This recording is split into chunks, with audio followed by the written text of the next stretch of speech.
I'd like to call into order the Southborough School Committee meeting of Wednesday, October 11th, 2017.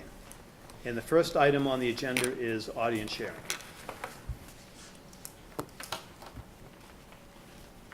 Anybody here want to share at all, or no? Okay, so we can move to the next item, is new business and professional development update. We have an outstanding presentation this evening by Assistant Superintendent Martineau to bring us current on all the professional development activities that our teachers are engaged in, not only throughout the summer, but also through the school year. Many of the activities, as we talk about them throughout the year, we appreciate how much they support the initiatives that we've identified here in Southborough, the K-8 school system, but also those that are embedded very closely in our strategic plan, allowing us to move closer to realizing our goals as identified in that plan. So I'd like to turn it over to Greg. So I'm pleased to report to the committee that we had another successful summer of professional development.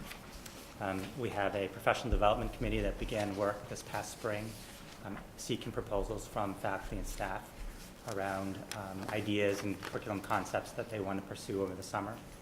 They took those proposals, vetted them through the strategic plan, making sure they were aligned, and they organized, they planned, and they made sure that all of the instructors had and the facilitators had what they needed to be successful. So this summer we had a number of summer PD offerings ranging from social and emotional to technology to curriculum. We had 113 seats filled for professional learning, and I think it's another testament to the high quality staff that exists in the Southborough Public Schools and the dedication they have to their profession. And this doesn't include all of the other workshops and course graduate work that they've done, they may have participated in over the summer. These are so just internal. This is just internal. In terms of upcoming summer or PD, we have a professional development calendar that is planned PD throughout the year for teachers. The focus this year is on science, math, ELA, and social emotional learning. Just the other day we had Jessica Minahan work with school psychologists, adjustment counselors. She also worked with our NASA team on developing our understanding of students with anxiety and how we can be more effective as educators in supporting and understanding what anxiety means and how it impacts learning. So we have a very busy schedule, and again, it's a commitment to investing in our educators, and we, as a district, I know that's a long-term belief that will endure over time, and it's a wise investment.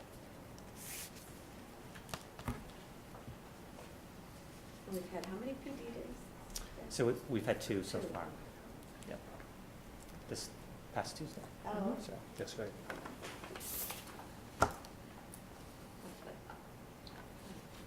We all set? Okay, I guess we can move to K-8 World Language Curriculum.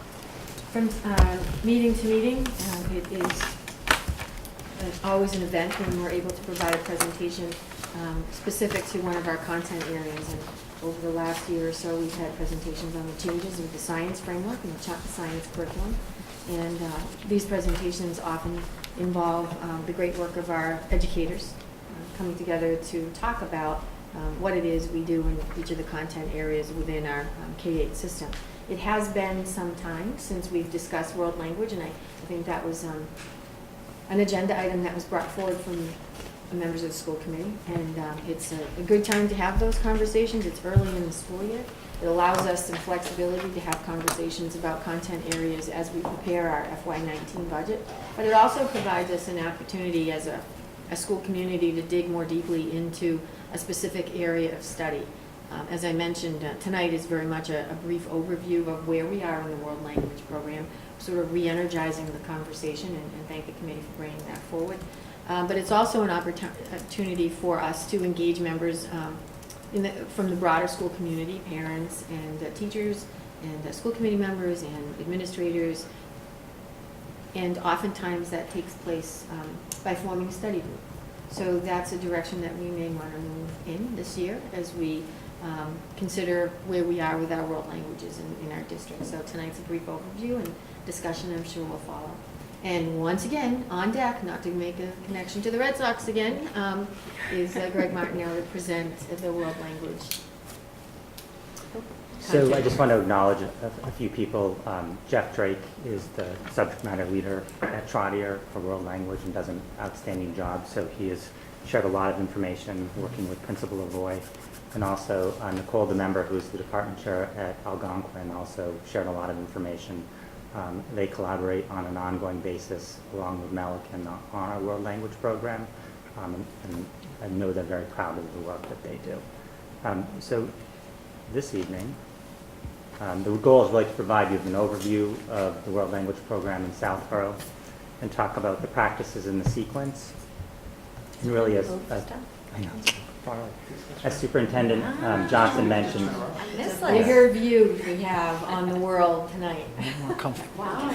as Superintendent Johnson mentioned, really just have this as a catalyst for further discussions around how we can grow and enhance our world language curriculum offerings, and then answer any questions and discuss next steps.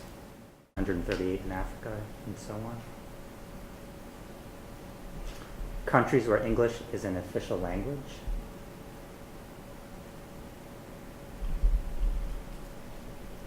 This is Greenberg's diversity index. Basically, the probability that two randomly selected people in a country speak different mother tongues. The highest value is 100. That meaning every person in the country speaks a different mother tongue. And 0 is the least diverse. Pros and cons to both. This is the number of countries in which each of these languages is spoken. So English, 101 countries, Spanish, 31, and Portuguese, 12. English is by far the most common studied foreign language in the world.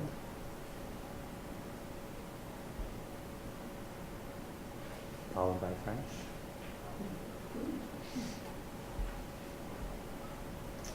This was interesting. This was at-risk languages. So when we talk about the 7,000 plus languages, to think about languages as potentially endangered.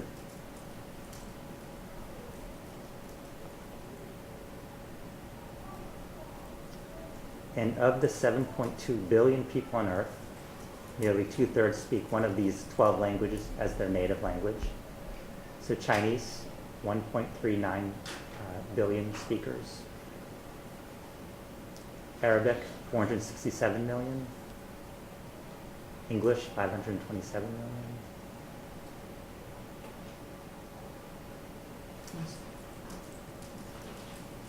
So I thought it was an interesting perspective, to look at in terms of the world and the languages that are spoken. So we'll talk about now, the current practices and the sequence of world language in the Southborough district. In 1999, the Department of Education released the Foreign Language Curriculum Framework. It hasn't been updated since 1999, and there has been some discussions around reauthoring that document. But for now, it's what guides our work, and it really is based on some guiding principles. Really, the framework talks about language proficiency.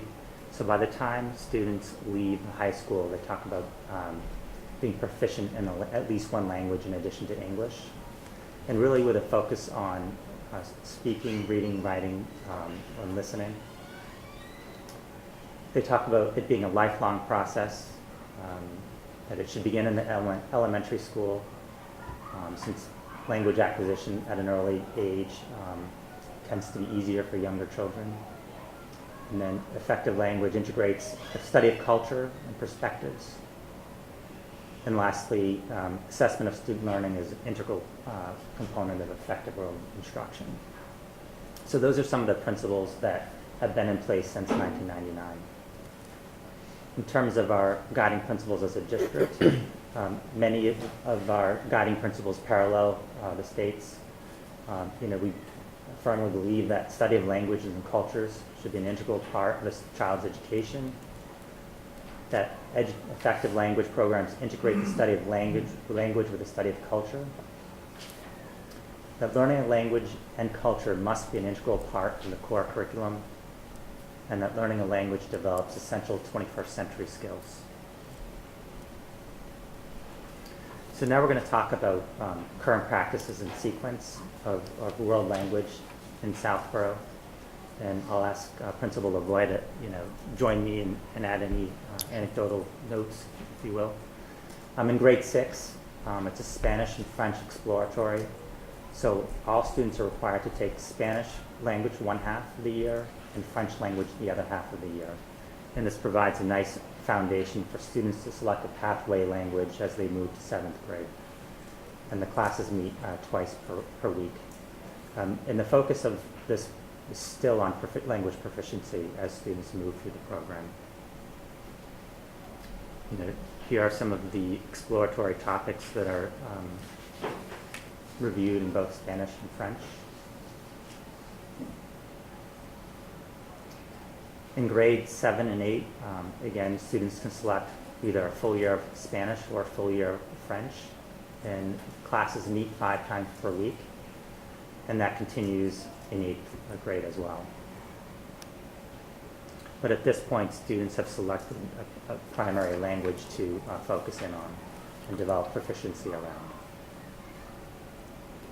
This is the essential content for grade 7.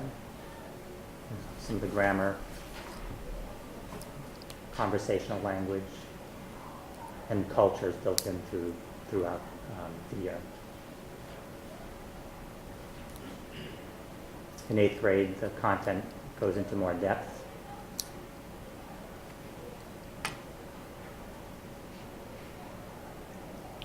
And then with the goal of students entering grade 9 at Algonquin Regional, either taking French 2 or Spanish 2.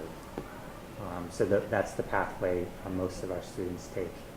And then you can see at Algonquin Regional High School, Spanish, French, and Latin are the primary languages.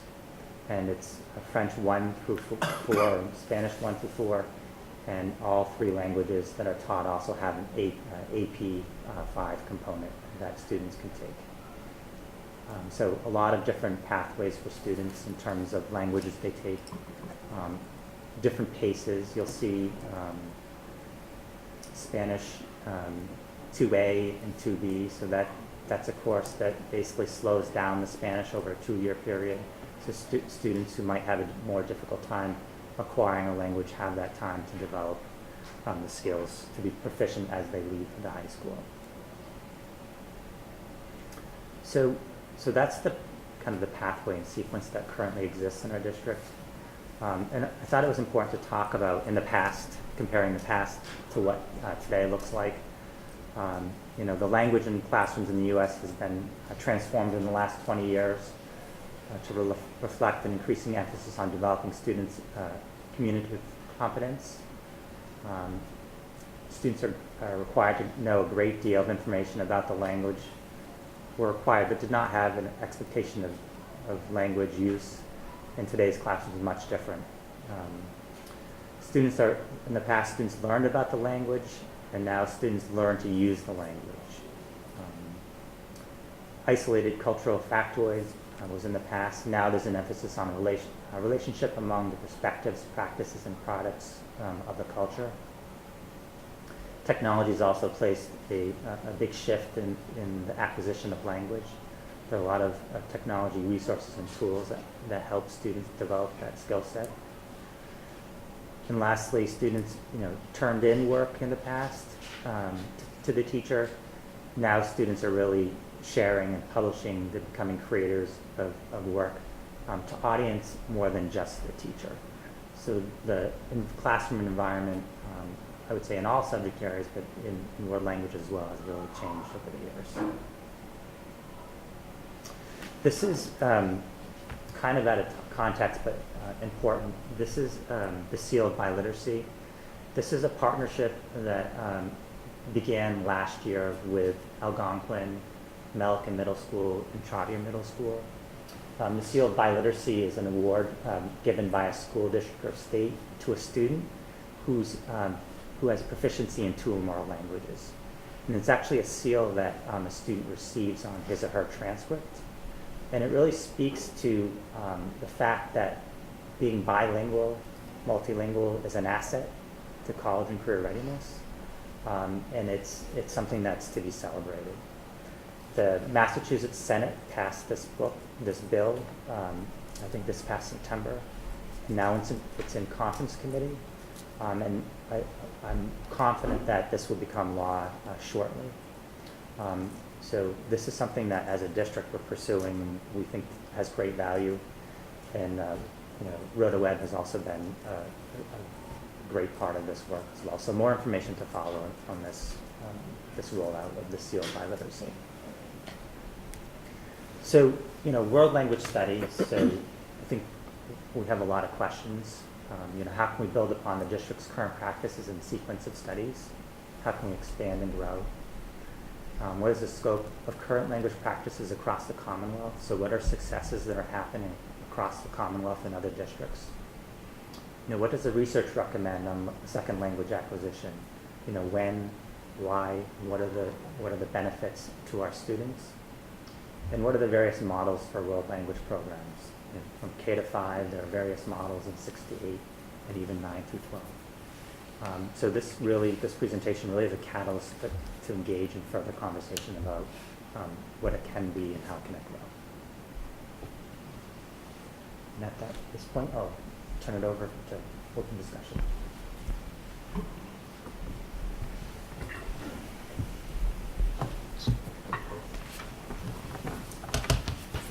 I'll say something. So I will admit to being, I think, the person who sparked this conversation. And I think this is wonderful. That was a wonderful presentation. Thank you so much. And having sort of looked into this a little bit, I think it would be a wonderful thing if we could at least explore the possibility of bringing it to K through 5. I mean, these minds are so young and they're just ready to soak up language, and it really is a big part of the future. And it seems like it would align with sort of the vision of the district in producing global, students who are globally aware and capable. And there are, as you said, there are a lot of other districts in our area and sort of peer districts that I think have implemented this successfully in one way or another. There are various models, and obviously there are a lot of considerations in doing it, but I think it's great to get the discussion started. It's wonderful. I agree. No, I think it's something every year we sort of bring up, and it shows up on a list somewhere, foreign languages, expanding it, and I think the time might be now to actually, make some move on that, because I think everyone's right. It's only going to benefit our kids, and the earlier you start. But we also want to do it right. So we don't want to just sort of say, oh, we taught some Spanish or something. Like, I remember my kids in preschool, they were like, oh, we're teaching them Spanish, and they knew about 3 words, and then it sort of went, this has to be a program that we integrate that has building blocks and really enhances that our middle, changes what our middle school is to high school and things like that. So. Well, we know for sure, though, that with some of us with children going to college, how important it is in the colleges to have languages. And languages like Chinese, I mean, there's just a lot of directions we could go with this, but I do think that this is something really important to look at. So just to be clear, this is where we are now then? Yeah. We're just starting with all that. I do have a question. What's sort of changed, and I think this is both middle school and high school. Have we changed, I thought I heard this in a combined meeting, the way languages are being taught at the high school? Has there been a revamping of the curriculum there, or not really? Is it not? We've actually looked at some new resources in the curriculum, so that's been a change. And we also, this year, we have a new department chair, so that is a change, but it's been fairly steady in terms of the core offerings and the languages offered. And I think there's definitely a movement towards adding additional languages. We've had French, Spanish, and Latin, 2 years of Latin for quite some time. And the focus area really has been around Mandarin, the addition of Mandarin. And how we've already begun the process of looking into how we can have sustainable funding to add that content, that language to the core content of the world language program at high school. It's, something that really would become a budget priority for us. After we've had an opportunity to study and discuss if we, and when we get to that point, will be really a budget priority we'll be looking at, because it will be extensive resources and staffing. But I think the conversation lends itself well to moving from sort of the exploratory to the more core content area of our curriculum. And in fact, MassCore does identify 3 years of the same language as a core requirement for entry into post-secondary, the state colleges and so forth. So the time is right when we began this school year and we were looking at the liaison list. I remember having a conversation with the committee suggesting these are the study groups we have now, but the exciting part of the work that we do is we continue to analyze where we are and set our sights for the future. And this is a perfect example of a study group that time has come, and really at the K-12 level. There's conversations about where we are along the way, and certainly it is a scaffolding type of content area, and we want to make sure that at each grade span along the way we've been thorough and thoughtful in our evaluation. So if it is the will of the committee, and it sounds like it is, this is our new K-12 study group, and we would probably form it in a way that's fairly consistent with very successful past practice, and invite all of our stakeholders to participate in the conversation. So we will have some work to do, and in next month's meeting, maybe give an update on where we are with the formation of that study group. Exciting. It is exciting. And we're ahead of the state, Yeah. Very good. 1999. Amazing. I was just gonna say, 19, sure, they haven't It's changed. 2 decades. I was just gonna say that So, 20 years So, ago. great, thank you, Greg, great presentation.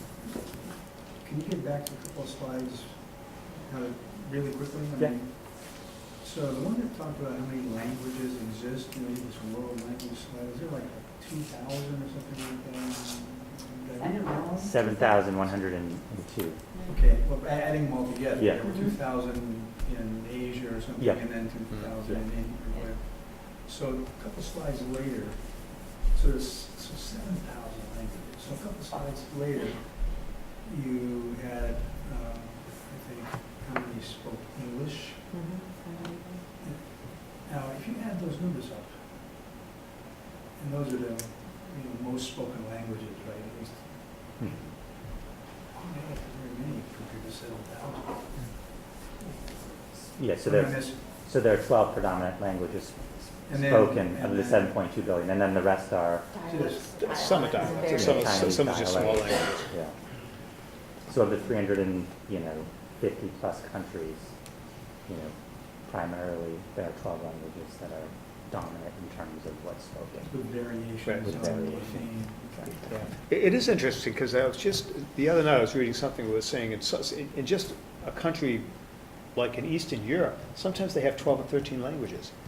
And, you would never know that, but, so this is, learning that the 7,000, I guess, doesn't surprise me, but that's a big number, We don't need 7,000 courses. No. Well, That could be unmanageable. Maybe in a couple of years. You know what else was interesting? It was English was by far the most commonly studied language, Yeah. followed by French, which beats Spanish by quite a bit, but Yeah. there's a lot more Spanish speakers on the planet than there are French speakers. Yeah, I was surprised that French was the second. But again, that's worldwide, I suppose, so. Yeah. I'd like to see this live with just the United States, Right. to see what languages are being studied in our country. Yeah. It'll be interesting to have that slide nearby when Lauren presents her presentation on the languages spoken in Southborough. Yeah. Right? Mhm. I have a question about the seal of biliteracy. So that's English plus another language? Yes. So English is one of them. It's not you have to Exactly. learn 2 additional English languages. and Okay. another Yeah. language. Interesting. That's one or more. One or more.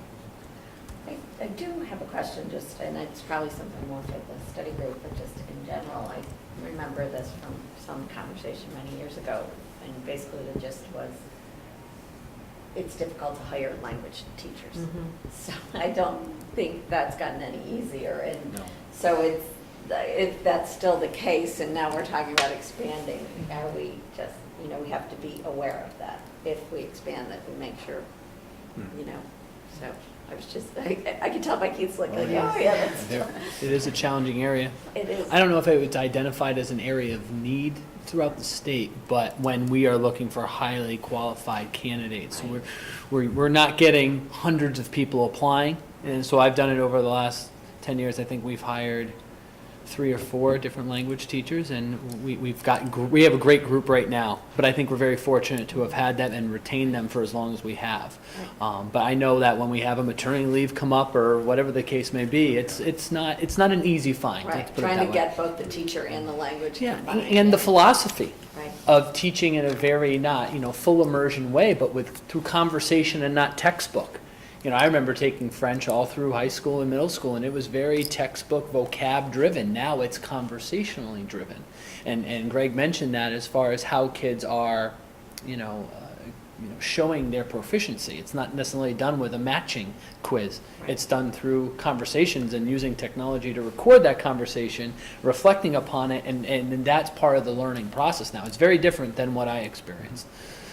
And the kids, how they soak it up. Going down the world language hallway, it's just, there's a lot of energy, and it's because of the conversations that are happening in those classrooms. All And they three of bring them. it Well, home. even different from my kids. And they bring it home. Even different from when my kids. Yep, totally.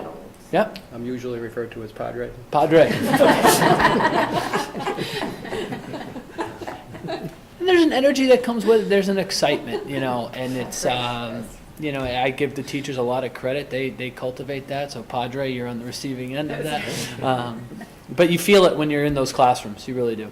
The kids love it. They soak it up. It's great. Yeah, it is. So useful that way.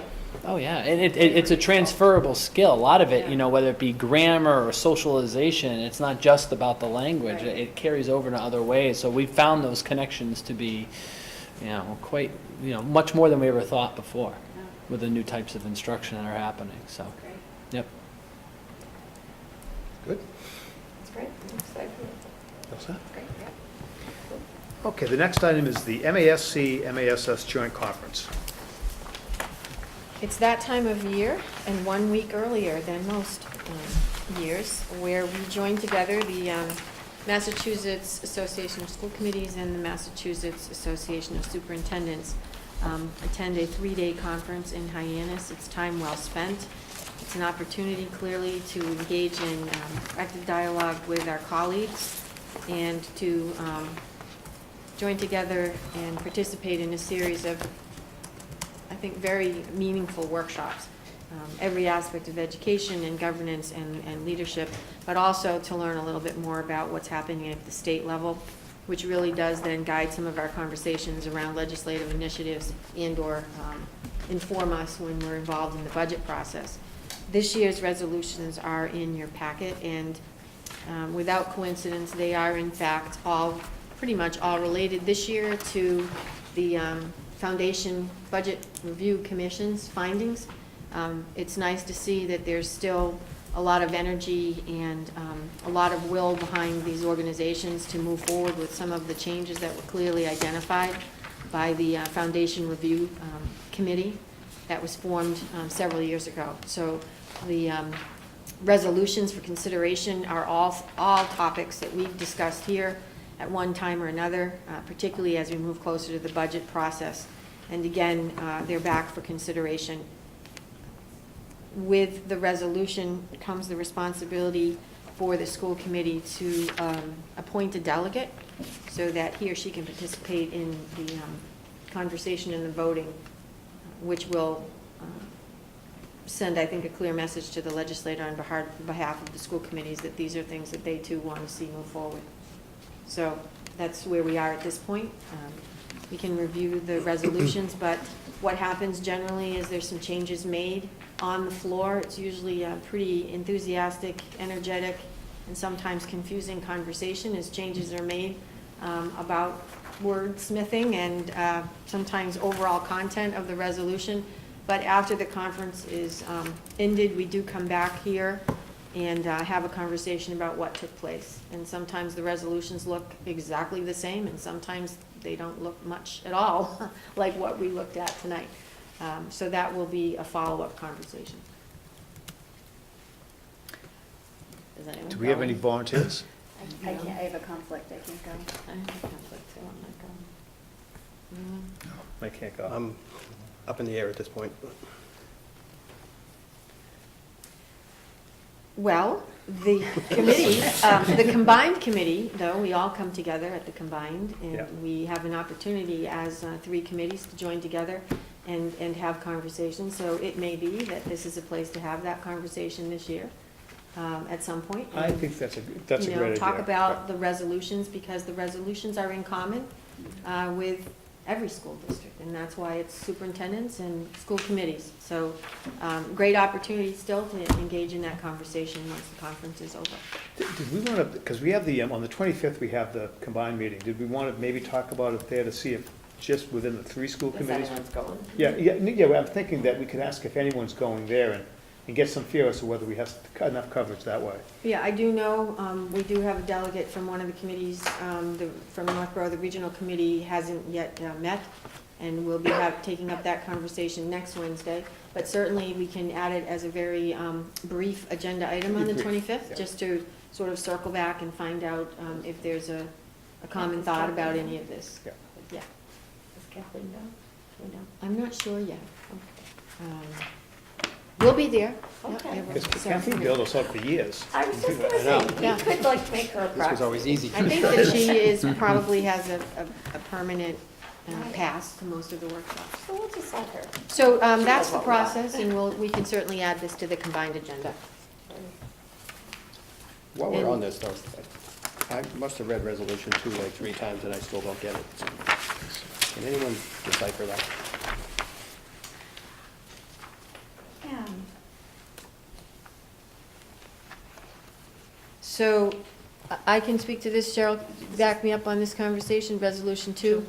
I think because they're really referring to extraordinary relief, I think they're talking about that added funding. And by the way, that person on the end of the row here is Matt Wells. Many of us have had an opportunity to meet Matt.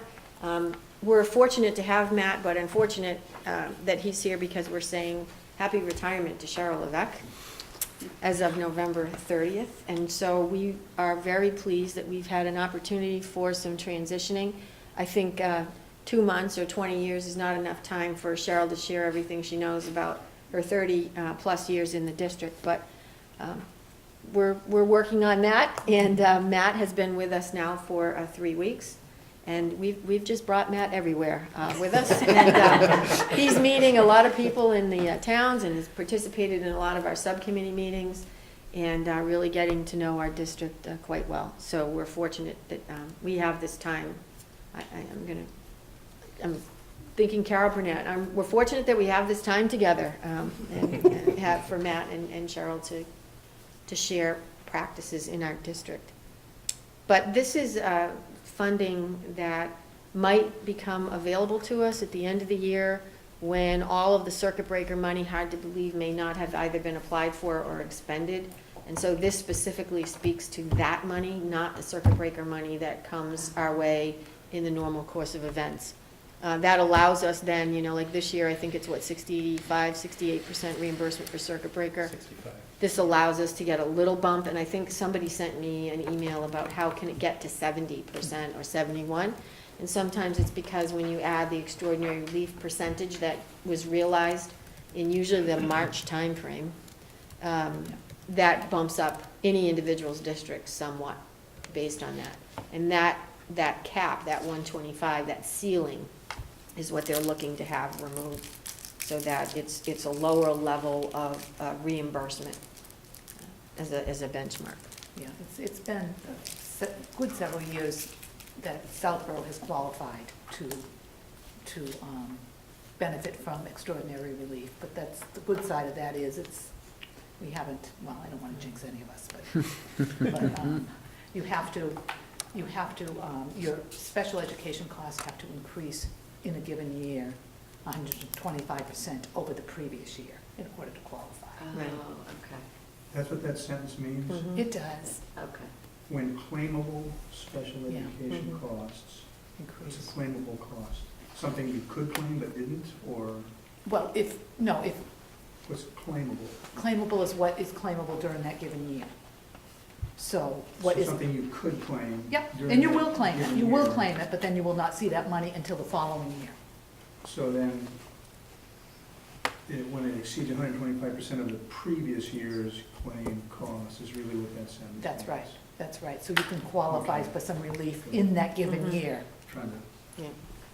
They make it difficult, so as confusing as it is to Right. understand, it's as equally confusing to be eligible. yeah. So no, you're not even eligible for that extra stuff if you're like at 123. That's correct. Of the previous year.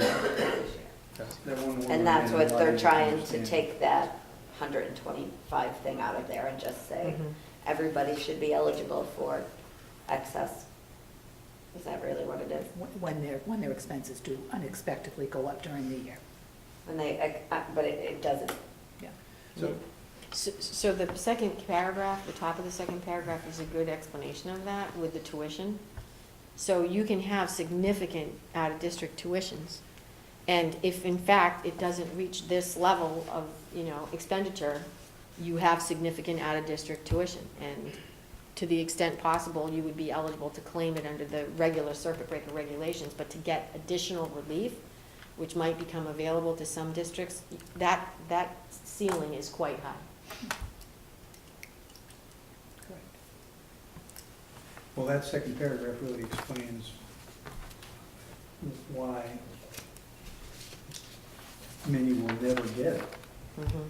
They'll never get to that Mhm. threshold that Right. enables them to Yeah. receive some of those funds.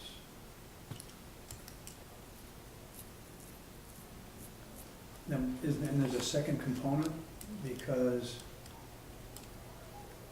there may, in other words, there may be no funds available. So you could have a number of districts that achieve the over 125% of the previous year's claimable Right. sped expenses, but if there's no money in the pot, have a nice day. Or Mhm. depending upon the size of the pot, it's Right. divvied out Yeah. amongst the qualifying districts. I think as the superintendent said initially, maybe there'll be money left over, but Maybe not. not necessarily. Right. So suffice it to say. Nothing you can budget on. Right. That's for sure. And all of the conversations we've had about circuit breakers now, my seventh year sitting here, and all of the conversations that have taken place at the state level, not much has changed except the costs continue to rise. So there hasn't been It's only any 65 significant this year. reform. That's lower than it's been Well, other years, right? And I don't I didn't know, realize it went down to 65. I don't know what our numbers are, but the last paragraph is the one that's scary, rationale. Mhm. The special ed has increased 56% compared to 36% at the same time of the regular public, so I'm not sure what we experience, whether we're in that same general ratio, we do much better than that, we don't do as well. I think it varies depending on, the needs of our children each and every year, but if you look at the overall cost of tuition that we see, we receive letters on a regular basis from out-of-district providers, and their process to request additional funding is through the state. There's no input from any of the public school districts, really. And regardless of whether we place a child or not, we can tell they're rising because we see the increased tuitions for all the placements. Yeah, I don't expect anyone would necessarily have this off the top of their head because it's a moving target, but I'd be curious to know what we experience in our district. I think numbers must be available, they just have to be put together, right? Right.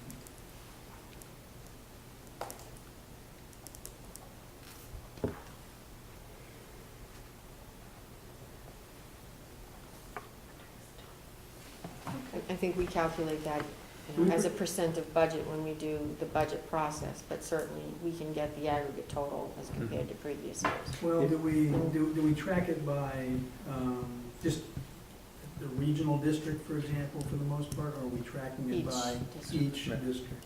Because each district within its budget has has special ed line item, so we track it by each district, So it's really just a question of aggregating the data. putting the budget, putting points on the graph, if you will. But one thing that's interesting, though, is just looking at the numbers that they have, that they said between 2006 and 2012, regular education had gone up 36%.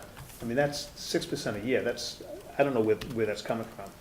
I mean, I'm looking at, I don't know if it's, does that mean there's more students? Yeah, are they looking at just a bottom line number, not looking at the cost per student? Or, but it just, I mean, the numbers that I see here don't really make a lot of sense. Right. Intuitively, they don't make any sense. I do think you have to look at it by the number of students and not Right. by the total dollars. Right. Because in any given year, you can have, a tuition of $212,000 for one child. Yeah. And you can have tuition of, that equivalent for 4 children. So are you suggesting then that that's an increase, or is it an increase, Yeah. per pupil? So I think for us, it would really be a per pupil analysis for overall cost to be able to determine that, because in any given year, the numbers can change. And that's where they can spike. I Right. mean, we've seen that over the years. If a very high tuition student ages out, we've had that, Yeah. had the decrease in our budget, or somebody moves in, that's just the way the budgeting goes. But those are big swings that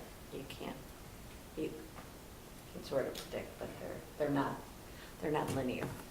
In that sense, movement in there. So I'm hearing that what we would like to do, certainly as we begin to have some budget conversations, is maybe at least have that information available to us for reference purposes. Be useful. Yeah. Okay, cool. And next is legislative update.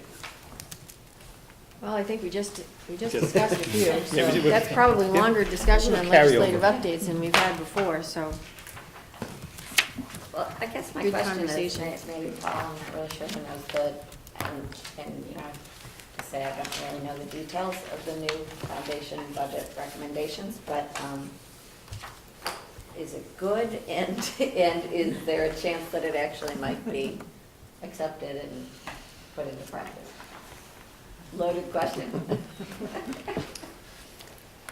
We'll just talk about it. Well, look at As you, far as I know, Paul. there's a lot of talking going on, but Yeah, I don't I think mean- anything's been decided, All right.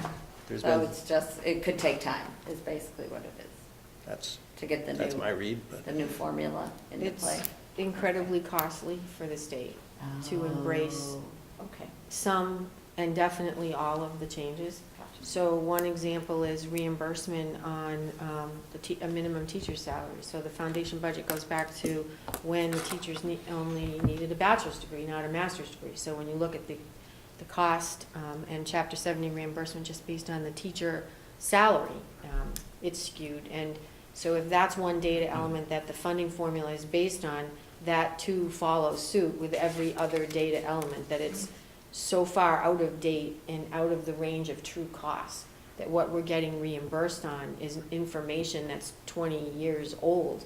And think about the costs that have gone up in education, in every aspect of education across the board. And so that's one of really the conversations, including the cost of special ed and how we are reimbursed and calculated in the Chapter 70 formula. So it's tough to pull out one piece because there's so many pieces that they're addressing in the commission. So, Well, that's good. from transportation to just salaries to every aspect of that, and just saying, reimburse us on what is currently our costs. Right. And that's one big piece of it. But I agree with Paul, they're trying to make headway in certain little pieces so they can say that they're fully supporting the commission's work. No, but understandably, it's Yeah. gonna come down to the cost and how we pay for it and can we pay for it. Right. Good intention wise, most people might be willing. Which gets you Got to it. the millionaire's tax.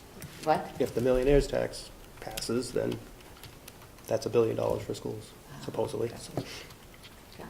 That'll probably be a legislative update throughout the year as Mhm. we move closer to next year. Yeah, I think the next step is it goes on the ballot in, 2018.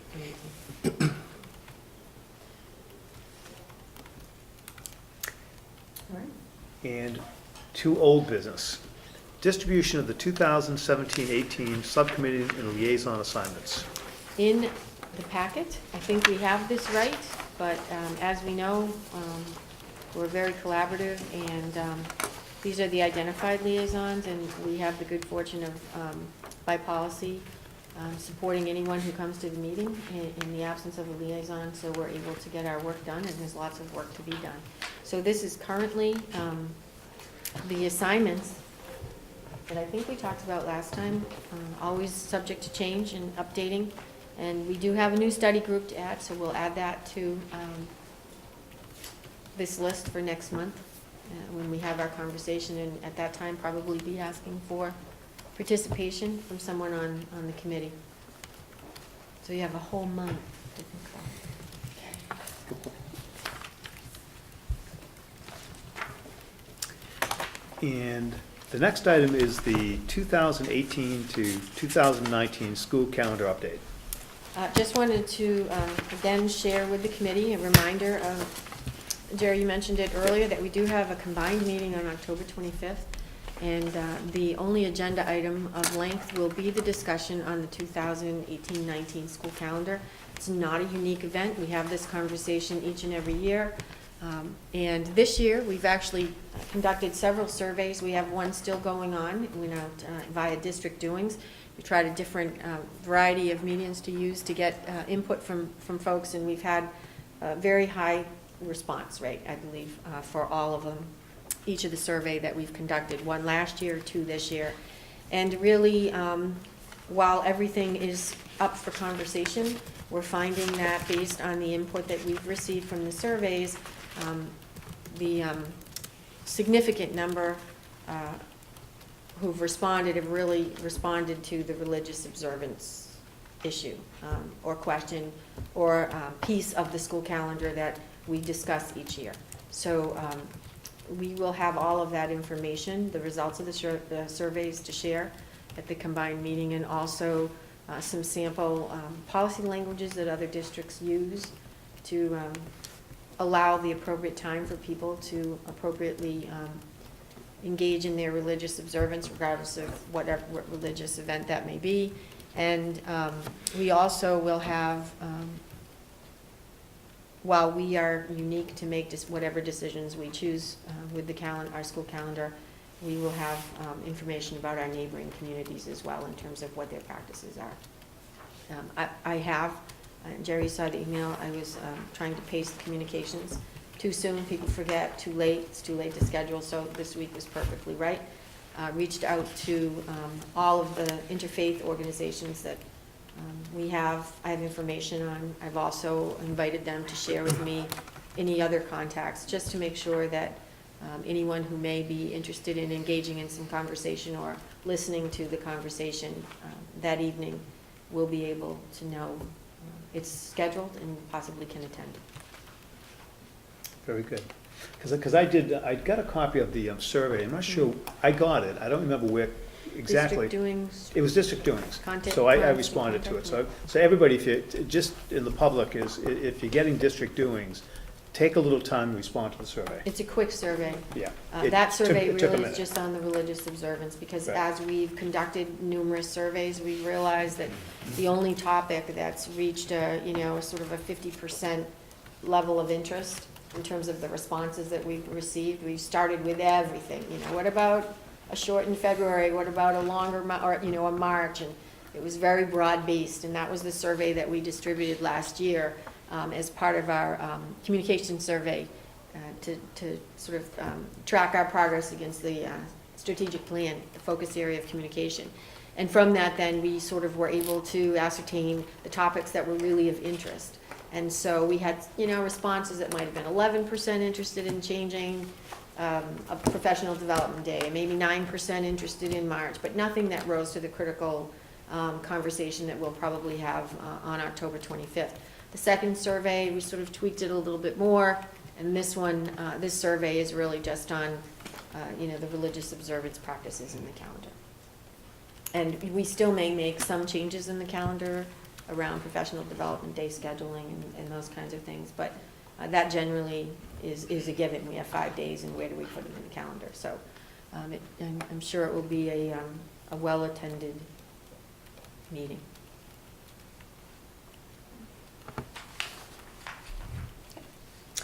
Next item is the kindergarten transition update. I think we'll be talking about this a little bit more again as we get to our budget priorities. As we know, we're really in our first year of analyzing the decision that the committee made last year to transition to a free full-day kindergarten model in the most expeditious and fiscally responsible manner. This year was our first year realizing a reduction in the tuition of $300. And we did discuss at length last year our goal to continue to monitor the impact of that on our financial condition, whether it be the revolving account or the operational budget, and we are continuing to do that each month. We look at, you know, our collections for the revolving and measure that against the overall cost of the program, so that as we move closer to the decisions that we will be making around the budget, we'll have you know, some good solid data to take a look at to determine whether or not it will be feasible to have or to consider an additional reduction in tuition this year or not. The bottom line is, you know, the ability to move expenses that are now charged to the revolving account into the operational budget. That is really how we will realize this full transition. And again, I'm pleased that we were able to make what I think is a fairly significant reduction of $300 in 1 year. It may not sound like a lot, but that's an aggregate amount that's pretty significant. So we are 68% on operational budget. That was the number that we set for ourselves as a guide last year. And Cheryl and I have reviewed the information and continue to analyze that.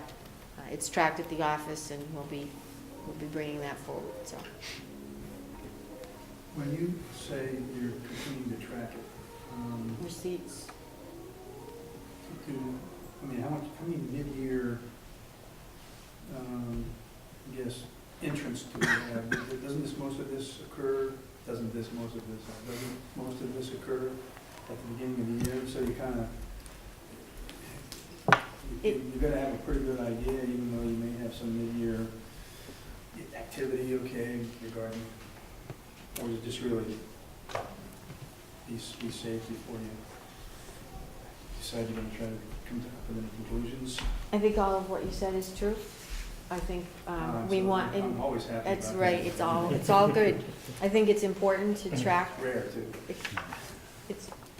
But tonight it's right on. It's Okay. spot on. I think what we want to do is to be safe, to make sure that our analyses are correct before we move into our second year, to see how much fluctuation takes place from when they enter, not only in enrollments, but do they transition from a full tuition rate to something less than that through the course of the year. So not all of our,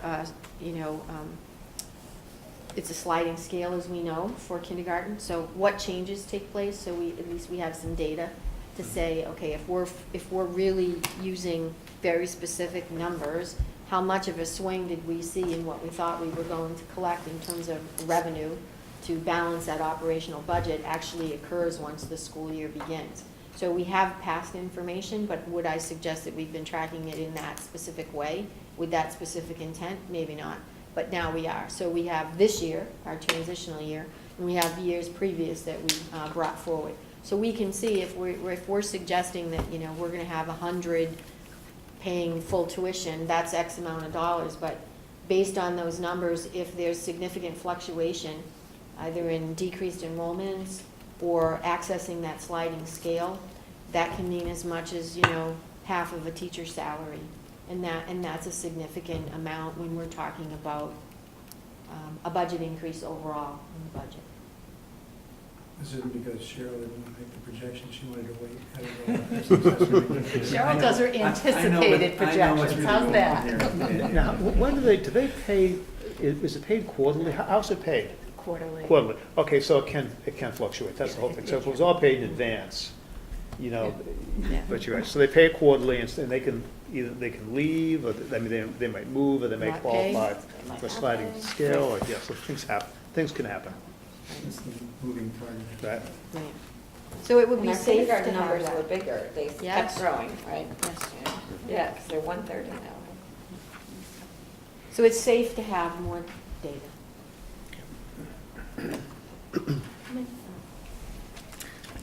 You all set? Yep. Thank you. Now to Roger and the Municipal Technology Committee discussion. Did you reserve an hour for this, I hope? 'Cause I know I called you. Roger, privately and asked as if much you time as you, could as much time as you could, as you need.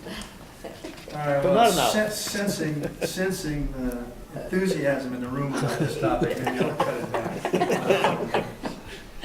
So, first of all, I have a question. We have, I guess, put out requests for candidates. Mhm. Do we have any yet? 2, Oh, we have two? Yes, Wow, we have two. That's a nice match. 2. So, as you may remember, I had reported that I tried to get on the DOS agenda several months ago, not wanting this thing to get cold and wanting it to move along, and I was kind of summarily postponed because at the time, they, I think, fairly determined that the Attorney General hadn't approved the bylaw yet. Not that there was much chance of it, I think, being disapproved by the Attorney General, but technically until the Attorney General approved the bylaw, the Board of Selectmen really didn't prefer to spend any time on it. So I was back in front of the board last week, and they have, I believe, and I had this information before that meeting, potentially 5 candidates that have applied. I don't know if there's crossover. And they, I think it was Bonnie that kind of suggested that they would like to wait until the election, when they have a full board, to really take any action on this. So we're still in hold mode, basically. I asked if they had a process in mind, since we had informally discussed the process, I think, amongst a couple of us. They said they didn't. I went ahead and made a, because I think at the time, let's see, as a private citizen, because I was no longer a member of the MTC. I may be, again, I'm not sure, that they have appointed and let it lapse, and appointed and let it lapse to try to get through some sort of a transition process. So I just said, as a sort of a private citizen, member of the school board, I asked him to think about the idea of having a joint kind of a search process, so that the 3 boards involved, Board of Health, Library being the third, weren't all, kind of operating separately and not necessarily taking advantage of the opportunity to hear more than just the candidates that applied to those particular boards. They suggested they thought that was a good idea. I don't know what we think of that. We had actually talked a little bit about that thought, that maybe a combined kind of a search process might make some sense, so that. Are you thinking a combined interview process? Really? Because the search is already kind of happening, right? So when we actually sit down and we interview, maybe have people from all of the relevant groups around the table, and just have all the candidates come in and say, I interviewed for the school. For example, you might have, other groups, the library or the other groups That's it. involved. Right, and so the person would come and, well, I'm interviewing for the school committee, but everybody would vote? Everybody at the table would vote for that person? I didn't actually get to the point of No, that's right. No. the vote, Okay. because I think that the committees, that the boards, I guess I should say, they're really autonomous in their choice. Yeah. So the school committee will choose the Okay. 2 candidates, or the 2 people that it would like to see on the board. But the interview However, would be. however, to listen to all of the potential candidates, Right. I mean, one might find that the two that sent their information in to the schools, maybe we might not find them to be as strong a choice as somebody that sent one into the BOS, okay, just because of their experience and background. So the actual choosing the two would remain the purview of the school board, and the two remain the purview of the Board of Selectmen, and one from the library. I don't know if the library's done anything at this point. You know, something, because I have some thoughts on it. I think we need maybe to think about it a little bit, because. Yeah, we gotta think about it. Right, because it's okay if Pros you, and cons. I mean, in other words, to kind of pull the search process in with all the groups probably is fine. In other words, you're going to do I it, think, yes. yeah. But when we actually interview, it would be the people for the positions interviewing in front of the school Don't board. confuse me, you said that we've already done the search process, but I'm sort of, Well- I think that's maybe just a definitional issue. It's so, Until you get all Right. the, has it expired? In other words, No. no, so we're not quite done, right? So, you don't have, or we don't have, there's no date at this point in time when, by which people have to have, or is there? The date, which is subject to change, Okay, especially if we do not Was. have a critical, okay, was, is October 27th. okay, the date that I saw on the Board of Selectmen had passed. That's there. We ran a separate Right, sort of they were in a solicitation. separate Yeah. request for volunteers, basically, is what it is. So ours is still alive and well, Okay. and we should It's- probably ask them, well, you know something, we'll just keep going. I was gonna say, it would be nice if we were all in the same time frame, but I can understand why that doesn't happen, because, Well, And we also, can also request nothing is gonna happen process-wise, at least as far as any, not any agreement on it, but I'm not even sure, even as far as having anybody put forth a process, unless we wanted to do it, even before our next meeting, yeah. because the election is, Tuesday, right? Next week at Trottier? Yes. Yes. I think it's next Tuesday. the election is next Tuesday? No. Is it No. two No. Tuesdays from now? November 7th. November Yeah. 7th. Yes, November it's the regular election day, right? Correct. Yeah. Okay. Yeah, so we meet on the 8th. Well, Without me, because that's my, you know. that's And we meet on the something 6th. Up in Israel. This we- yeah, we're meeting, The 6th. But they wouldn't even have a chance to meet and discuss it themselves, so nothing's gonna occur Right. for us from the standpoint of being able to formally discuss it, anything they've discussed in a meeting until the December meeting Yeah. for us. So that's where it's at, slow. Questions? Well, I would say one comment I have is we're making, you know, it's slow, but we're making progress. And we've all, it seems to me that we've already had maybe 7 total applicants that we sort of know of. I mean, that's, 2 from the school Two from side, the- 5 from for- the town. yeah, I mean, that's, 0 from the library. Well, Yeah. that's pretty good. actually, it's very good. Yeah. When you listen to I mean, you know, basically, most of the committees are appointed by the BOS for the most part. I mean, there's, you know, advisory does some, the moderator does, you know, but most of, if you listen to the discussion from the BOS about the difficulty it is to get volunteers to fill the committees that exist, that's a really good response. I think it's a really good Right, response. It really is, relative to most of the others. Roger, do you feel that the Board of Selectmen are at a point where they would entertain a process suggested by the school committee? Well, I don't think that they would, I think they would certainly entertain a process, yes. They don't have a process themselves, and basically, I got the idea that they really hadn't planned to discuss a process until after they were a full board, which means, I'm not sure when so if the election's on a Tuesday, then the first selectmen's meeting that probably could occur would be the following Tuesday, or maybe it's 2 weeks after, I'm not sure how often they're meeting. So there wouldn't even be a process discussed until at least a week after. I'm not looking at the calendar. So if we wanted to suggest a process, we certainly have some time to do it, but probably not a lot of time. I mean, time to get some, we should probably have it done by the time we come out of our next meeting. Mhm. Or something in this, but, you know, Yep. to get something in front of the board before they've discussed the process, because they won't be discussing it until then. So, yes, I think they would entertain it. So our next meeting is Monday, November 6th, as Peter pointed out. So, yeah, I think we could put it on the Oh, that's calendar right, for then. That's right. Monday, Right. Oh, that's right. Monday, Yeah, 'cause we- because of the Yeah, if only production yes, speaker yeah.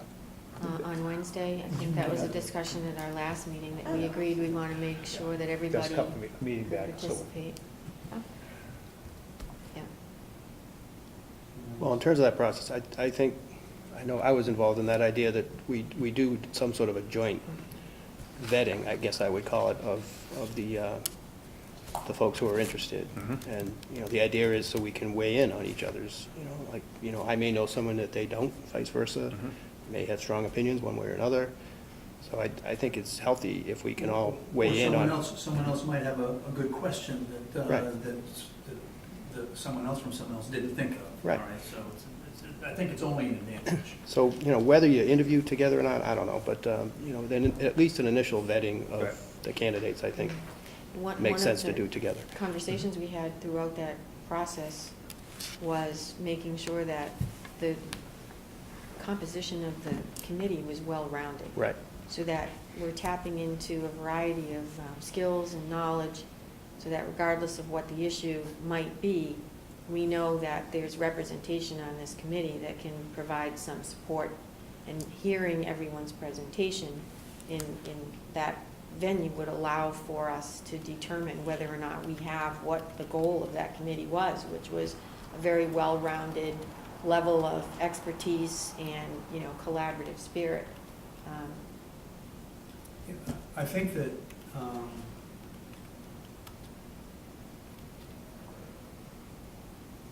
it probably makes the most sense, and this is just in my opinion, I'm not sure how far we had this discussion, Paul, because we even actually discussed a couple things.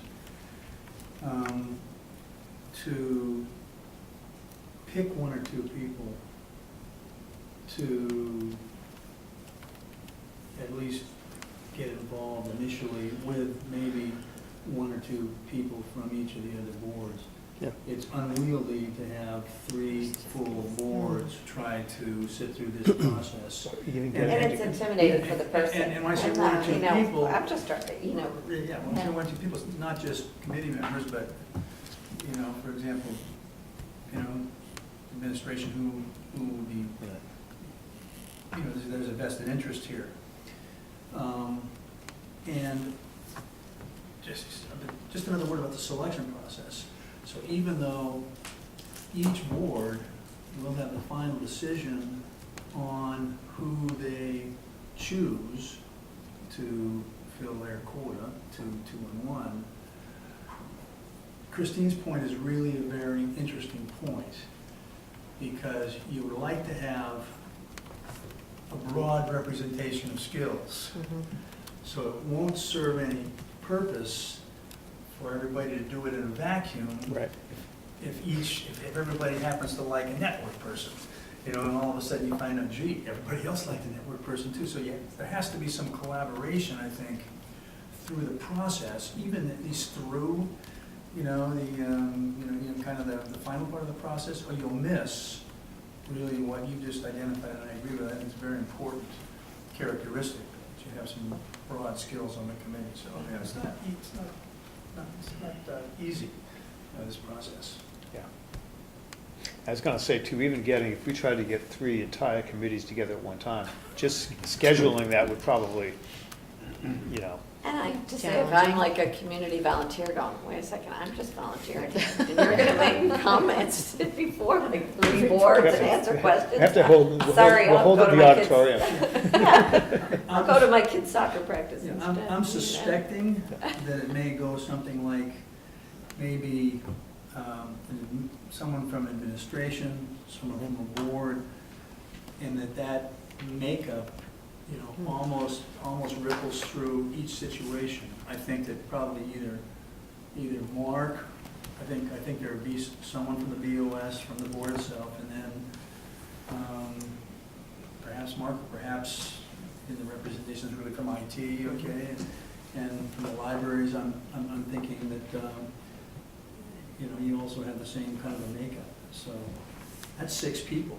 If you just had, you know, board and admin, and kind of each you could, That's fun. you could increase it. You could go to 9, that gets even, but, you know, something like that, maybe at least something that's worth thinking about. And they come back and report to the full board. So I guess we carry this now to the next, put it on the agenda again for the November meeting to discuss it. And, you know, I'm thinking, Roger, maybe send a note. You know, we're thinking about it now. If you have ideas, maybe just write up what you think we should do. Okay. And we can, especially if you're not here in November, we'll just take that. And even Monday, I have to fly Sunday because Yeah. otherwise I don't get there in time, so. Yeah, so if you would do that, I'd appreciate it. That'll give us something to discuss I about think we've too. talked through some things. Why don't I, I'll put it down on paper. Yeah, Some food for thought, I guess. yeah, so, Okay. sounds good. There may be an occasion where we're asked before the selectmen meet, what are we thinking? And so that would be, it sounds like a good response. Well, if you have kind of made a decision on what you'd like to put forth, and you complete that at the next meeting, I think then it will be done before Before they meet. they'd be asking, Yeah. because that's gonna be done before they even have the first meeting Yeah. with the full board. That's great. I think that may be the case. We'd be ready. At least well represented in thought. Yeah. Sounds good. That's all I got. Okay, so we can then move to the public safety building update.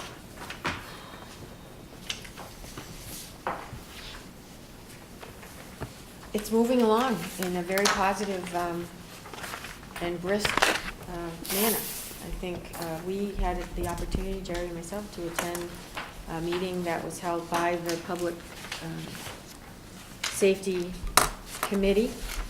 And I think the message that we walked away with is that the spirit of collaboration is definitely in place, and we're continuing to discuss the possibility of, as part of this project, while not specifically identified as embedded in this project, nor was it necessarily approved, it's that perfect timing of opportunity which would allow us to enhance the Woodward driveway as we know it. And I think we're coming to call it the Woodward Extension, which would move through the circle and connect to one of the proposed public access routes. And so where we are now, I did have an opportunity to get a little bit of an update from Mark Purple today in anticipation of this agenda item. And where we did leave the discussion that night was an agreement that we would be part of the transportation study that they're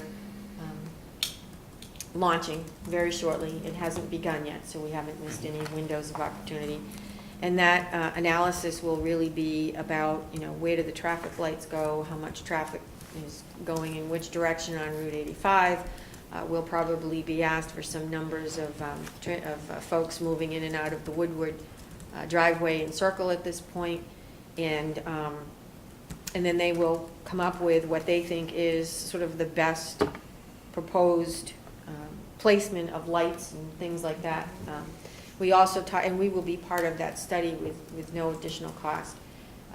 There was also some conversation about what the design might look like, and Mark was pursuing having the ability for us to piggyback on the design work of the town for this whole area.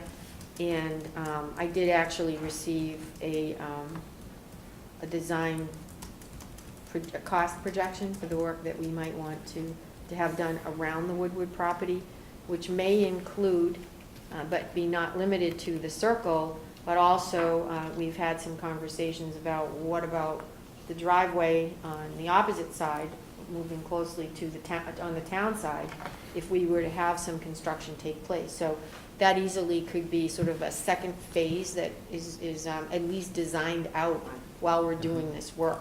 Yes. So I did get an initial design contract price, and suggested that maybe they wanted to go back and do some more work on that, given, you know, what projected might be the size of the project. So that's where we left it, and Mark was going to do that. So to see if we could continue to work with the cost. And Karen Galligan, DPW, has looked at the site and is trying to put together some cost projections for that build-out. The Woodward School. Interesting conversation about is it one-way or two-way? And, you know, we sort of left it, well, that's really to be defined somewhat by what the will of the committee is, the transportation analysis, and the design flow. That's right. And those are yet to have happen. So all of that is out there, waiting to be finalized. Again, the transportation analysis has not begun, but we will be a part of that. We'll probably have to provide some, Steve, I see you out there, the clipboard, you know, for like a whole week, and he's already become an expert on the traffic patterns in just short 1 month, I think.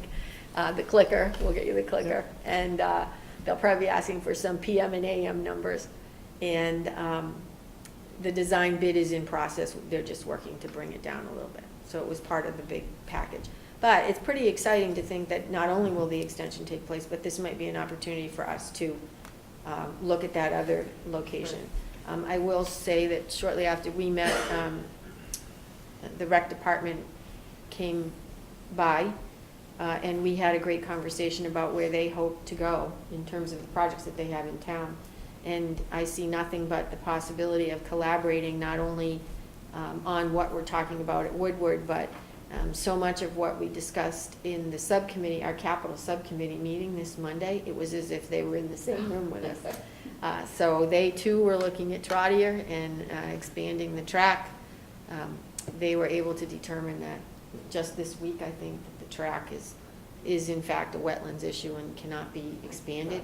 But they're looking at resurfacing, and so it was just really exciting to listen to where they may want to go with their, you know, 5-year plan, and how much that piggybacks on the conversation that we had. It was like perfect timing.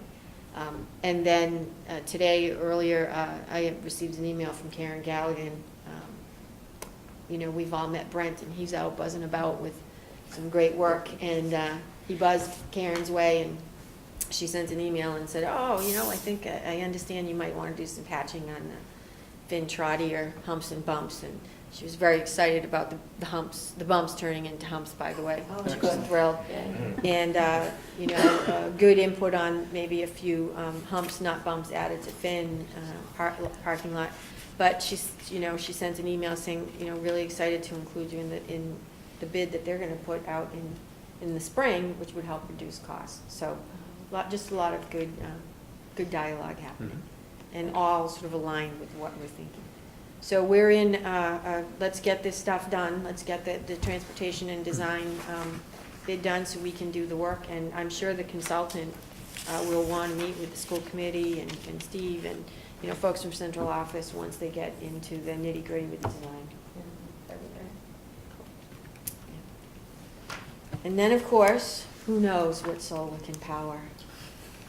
Once we meet on that on Monday, so I have to get that in, that we will be having our finally, our feasibility presentation on Monday with Ty and Bond. So who knows if that can, solar canopies all the way around, to be determined. It's going to pay for everything, that's it. Yeah. Okay, next up is enrollments. Any would be nice. Enrollments. The enrollments are in your packet. We're tracking pretty close to NESDEC's K-8 projections. Of course, all they really use is our numbers move forward. We're 6 above their K-8 projections at this point. And And overall, I think, given that our numbers reflect 8 grades, to say we're slightly down by 22 students is really a great comment on our consistency of numbers here. They really think we're gonna have 99 kindergartners? They did. They did. Should we surprise them? I know. Hey, just a question, I was looking at Boy. this. Wow, this is the closest we've ever been to Northborough for kindergarten. Is just 130. a blip on them, or just the way? So I've looked at the NESDEC numbers in Northborough, and we've been in Northborough tracks pretty closely to NESDEC. Next year's going to be the interesting year to see how closely that really comes to fruition, because they're projecting a real spike in one of the communities. So it's always a target. No, it's just, that's the closest I think it's ever. Yeah. Right? Yep. Our census numbers are down, but one of the great conversations we've had with the new town clerk in Southborough, Jim Haggerty, he's actually spent some time in our office over the summer and working with us to try to identify how we can get more specific census numbers.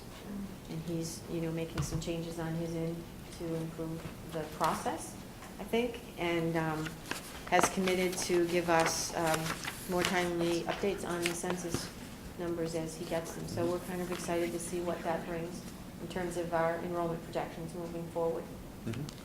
And that'll certainly help. And we also have to keep an eye out on buildings like Park Central and other things that they'll never pick up in those projections.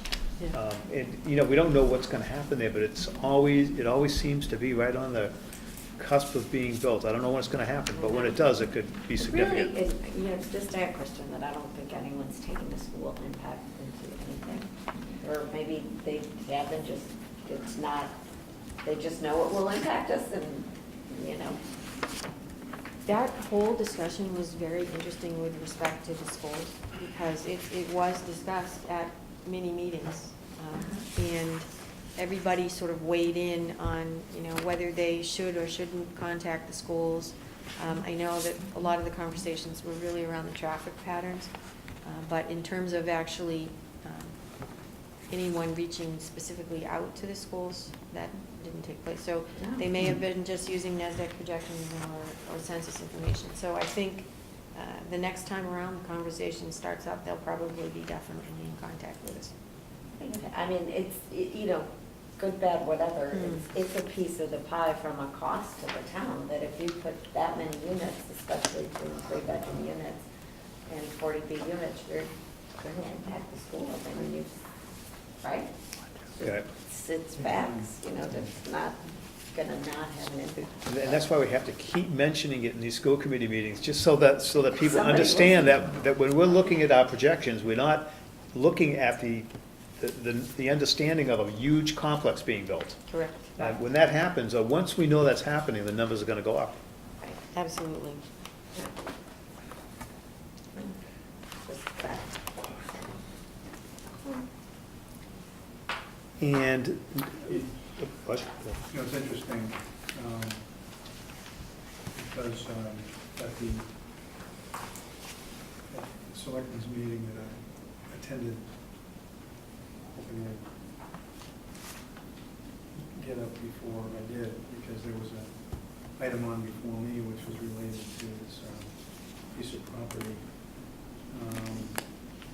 that the town is looking at. On Deerfoot? Yeah, procuring or not. And one of the arguments that the open space made was, even if this piece of property, so this piece of property would be developed, I think there were half a dozen houses or something like that. Just that number of family units, has a negative effect on taxpayers, and obviously the significant part of that is students in schools. So we're talking about half a dozen family units, can have that effect. Compare that to, a major addition of family units, if you will.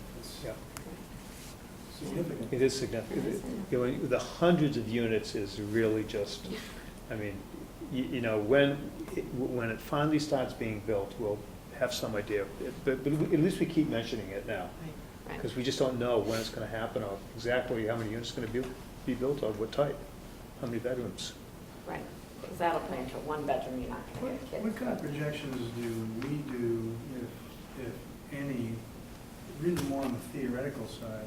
I don't want to keep coming up with, you know, work, you know, to say, you know, if we added, pick a number, X dozen or 100, you know, students to the school system, even K through 8, what does that mean in terms of cost? Are there formulas that exist that we can actually plug some things in, or is that just heavy lifting? Oh, no, we could plug it. Yeah. The thing is, you know, it depends on whether or not it'd be enough to require additional facilities. But a couple hundred, you know, I Staff's think, more than that. yeah, well, I don't want to say just staffing, because that's the most expensive part of the business, but we'd be able to estimate that, yeah. If someone, but we'd have to, Well, if we we have need to. some we want- magnitude of Yeah. like, Some grade spans, yeah, you- Yeah. some of it might be Right. absorbed in a particular grade Um, and not require additional staffing. I mean, we could estimate it, but you'd have to really have something to base your thinking on. You know, you'd have to say, well, look, we're looking at 400 units coming in, now what do you think it's gonna cost? well, and also different units, because a one-bedroom unit isn't gonna bring kids into Right. the Well, system even- as much as a three-bedroom or a two-bedroom or Yeah. whatever, townhouse. It all depends on the type of units. I mean, we saw that in Crystal Pond, there's a lot of one-bedrooms and such, you don't get kids. Well, if it, you know, when it's determined that there's gonna be X number of units come on board, we're still not gonna have much more specific data. Right. You're gonna have to be estimating. Yeah. Okay, when you start No, but talking a about few years ago, we long-range did, planning, a few years ago, we took a hard look at this from the other way around, when people were saying that we had too much space and we should close the school. So, you know, we have all the formulas for that, I would imagine you could, And that's and we have a very good estimation of, you know, the capacity of each Facilities-wise, school, Capacity of the school. how many classrooms you can fit and all that, so, Yeah. But it's I mean, so- that would be a really good starting point. Yeah, we'd have to resurrect it, but, we'd have to do it again, but, you know, it was probably 5 years ago where people were swearing up and down that we were gonna have 75 kids in our kindergarten classes by 2018. Okay, How'd that and, work out?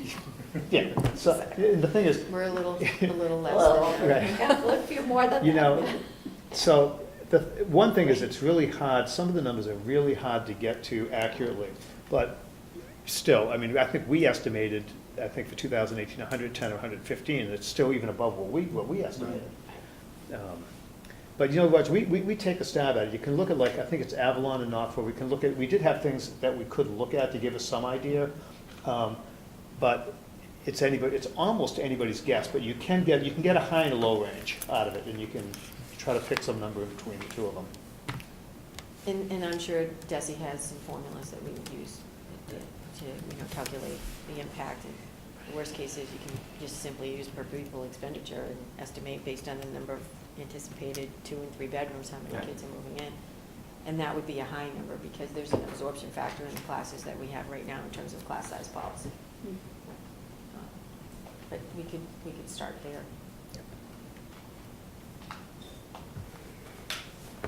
Do you want me to have that for next month too? No, kidding. Just checking. Just wanted to make sure if it was an agenda item or not. It's kind of funny with the enrollments, I mean, they were such a big item, like 5, Oh, right. they never go, they're always a big item, always.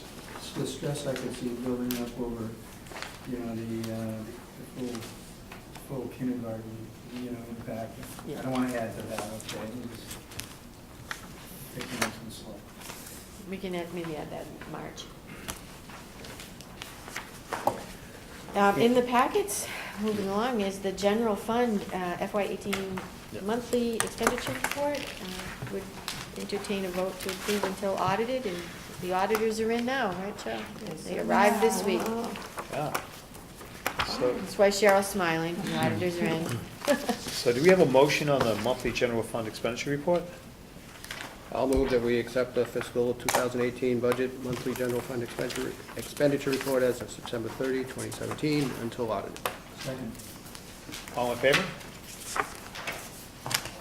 Motion passes. And I do have a copy of the draft of the capital plan, 2018 to 2023. Many eyes reviewed this document. Had an opportunity to review this with the building administration, and certainly Cheryl and Brent, and Matt even have reviewed this document as well. Anything additional? We mixed it up and went portrait instead of landscape this time. Changed the view a little bit. That way we could get the print larger. Actually, there was an ulterior motive to that. And so, you know, we have discussed this at length with everyone, and certainly reviewed this at the capital plan subcommittee.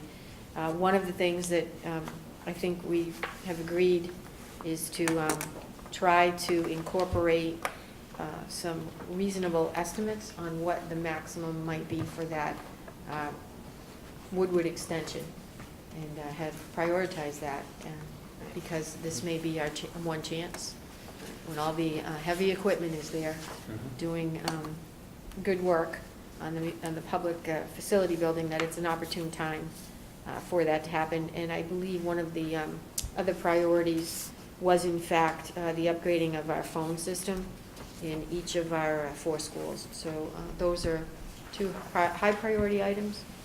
We feel they're potentially reasonable projects that we could realize between this year and next year, and the amounts are reflected in this plan.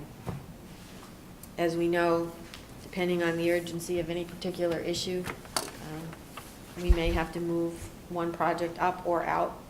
And we do see that we have some work on our roofs and septic and boilers in some of the years that are projected on this plan. Cheryl, I don't know if you want to add anything. Matt, you were involved in the conversation as well. That captured it pretty much. What's a furniture? Yeah. Floor. Bus Later, that was my, sadly, that was my first guess from all the years doing this. Is that the floor thing? It is. It keeps our floors where we like them to be. Yeah, I know. We did, there's a couple items that are bolded in FY18. They've been completed. One is the bleacher mover at Finn, and the other is some interior painting that took place at Woodward over the summer. But we did do a lot of work over the summer, completing projects that were part of our FY17 closeout. Yeah. And the hot water storage tank at Trottier too. And the signs are just about. Completed. This will be revisited as we move forward, talking about, you know, where we are with the municipal building, and really just looking at our FY19 budget. So this will become a critical piece of that those conversations. And then to budget priorities. The budget priorities identified as 2009 should be very familiar to us because they're actually FY 2018s, subject to conversation at the committee, with the committee. I believe last month I did mention that we would be discussing these as a leadership team, and we have done just that. I think actually bright and early Tuesday morning, we met to review these, and then you know, ready to offer some input on them in terms of what where we are in our conversation.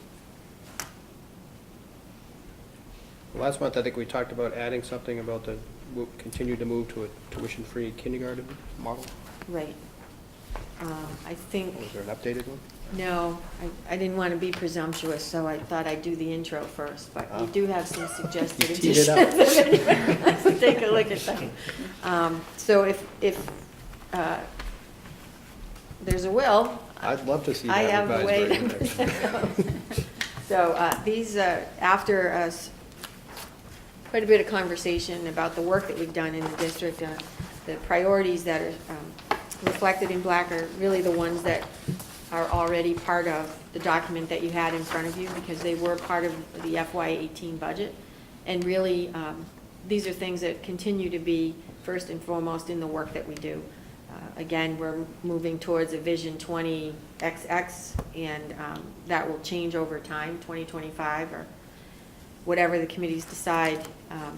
But we are continuing to use that as very much a guiding document because it encapsulates our 4 very significant strategic areas of technology, student support services, which has been a big part of our staffing around emotional and social wellness for our students in all of our schools. And we just had a great conversation about maintaining our facilities in terms of our capital investments, and definitely part of our conversation this year. Also, moving closer to integrating those 21st century skills. Greg did a phenomenal overview of the professional development that really validates that identified bullet in our budget priorities. And then I know we had a significant and a lengthy conversation about the last bullet, which was provide excellent education by. So we've added a couple things, and as Paul mentioned, one of them was continue to transition to a tuition-free kindergarten model within a time frame which is fiscally responsible. Wordsmithing, but that's basically the context. One of the other items that we talked about a lot, and Greg also mentioned really the great presentation and the work that Jessica Minahan is doing with the issues that our students are struggling with today, social emotional health.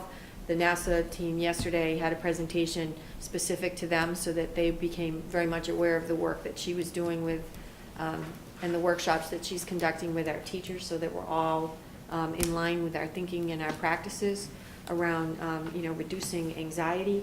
And beyond that, she went out to the community as a first speaker series participant this year and provided sort of that parental professional development, if you will, for the members of our community. And so we need to continue to do those. That's an investment in not only the work that we do each and every day, but it's an investment in the work that we collaborate with parents on. And so we did add a bullet that suggests that we have the staffing in the areas of social emotional health. We've added school psychologists, we've added behavioral specialists, we've expanded our English language learner staffing. And so this year, what we're suggesting is that we need to continue with that investment. Most of the professional development funds that we use are part of a Title IIA grant.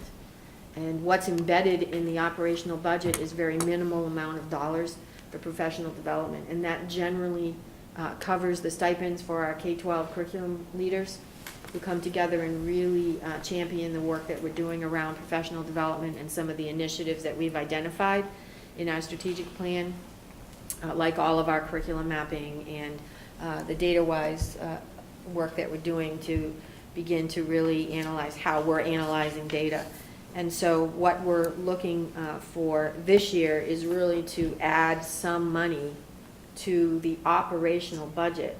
Grants come, grants go, grants are reduced. We know that. We've experienced that with the kindergarten grant.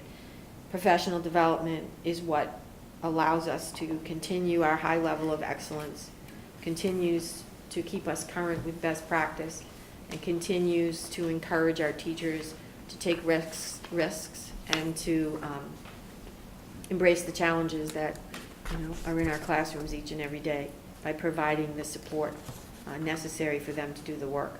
So what we're suggesting is really a specific budget priority that says simply that: provide training and professional development to support our social emotional health and explore best practices. So that may be some wordsmithing there, but contextually that's what we're looking at. And then one other bullet, it's just a minor adjustment. The last, in 2018, we had an identified bullet to encourage and support effective use of technology. That's going on in our classroom each and every day. We have great technology leaders. We have the work from our tech team, both on a sort of the hardware, software piece, but also the instructional practices in our classroom around the use of technology, and we are one-to-one. And so what we need to work on is a more clearly defined multi-year cycle for renewal and maintenance of that hardware.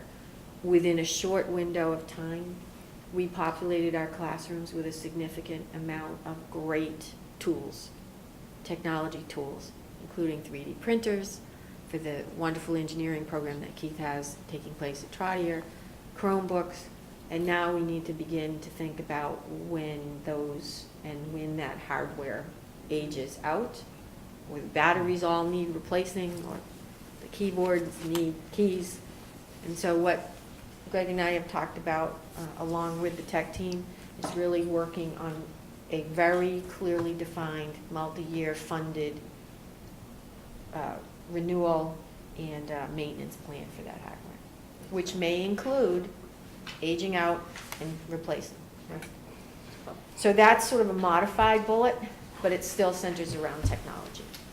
It's great to see some new bullets on this Yeah. list, you know, I mean, We like to keep it interesting. keep adding to the bullets. Mix it up a little. You know, I can't say, well, I can say, and I will, how important these budget priorities are to the leadership team and for those of us that work on the budget process to be able to have those in place to guide that budget work.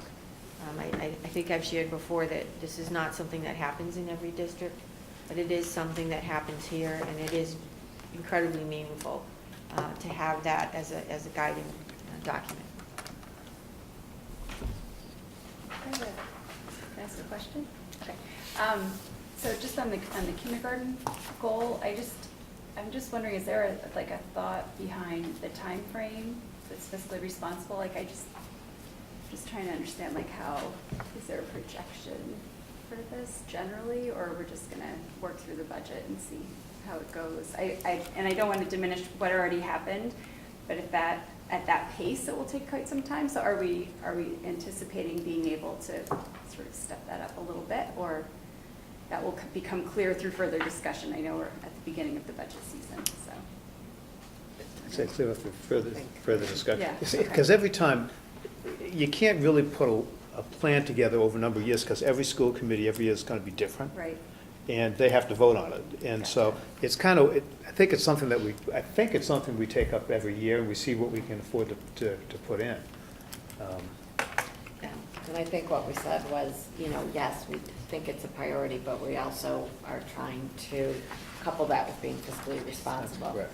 So we don't feel it's fiscally responsible to go to the town right now and just say, boom, you need to fund full-day kindergarten, because it's a really big chunk of change. So we're trying to figure out each year, how much do we think to stay within reasonable budget parameters as a member of the community of Southborough, or one pool of money, and try to just chip away at it. So that's really. But to your point, Victoria, Yeah, I mean, exactly. I think I suggested putting this on here, and it was because, to sort of hold our feet to the fire that, we're committed to do this. Yeah. Yeah. I think one thing that we do need to do is, as we get into the process, rather than wait to the end to see what we can put in, we might allocate some money right away. We might say, well, this is some we're going to allocate right at the beginning of the process, and then work our way from there. Well, but part of this thing, if you look at it this year, I think we had sort of thought a little more might be allocated, and then we got a lot more kids, and we had about higher Right. staff and stuff like that. So kindergarten's of Right. all of our grades, it's just a moving target until the day school Yeah. opens, and so Right, that's and- a little bit of what happens every year with kindergarten, unfortunately. And it all is, grades. it is the risk too that, right now, I think we're at 130 students, and we don't know what the number really would be, but if that number really were to grow, and then we had a free kindergarten program, right off the bat, that could be a real shock to the system. Yeah. So I think that we'll just watch it year by year, but Yeah. if we can maybe, at the beginning of the budget process, allocate a fixed amount, Like, okay, start with that not an amount per premise. student, but a And fixed then amount. see. That way, we don't have to worry about how many students it is. So there's ways that we can manage it, I think. Perhaps a suggestion might be, as we begin to work on the numbers, we could model the overall impact on the overall percent of increase. We'll learn from the town at some point in the near future, I think, sooner perhaps than before, because of the public facility driving lots of conversations about finances in the town, what our sort of range might be. And we are already working on putting together the numbers for FY19.